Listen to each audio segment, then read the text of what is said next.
ГСП онлайн. Городские новости сейчас.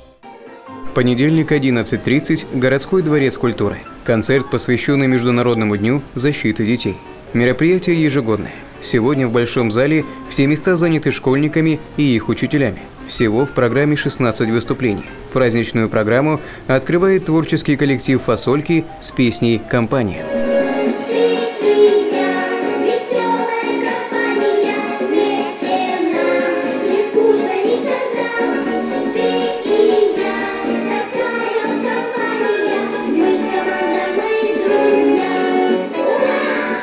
За ними выступают танцевальные коллективы «Елочка» и «Контрасты». В небольших паузах между номерами появляются клоуны.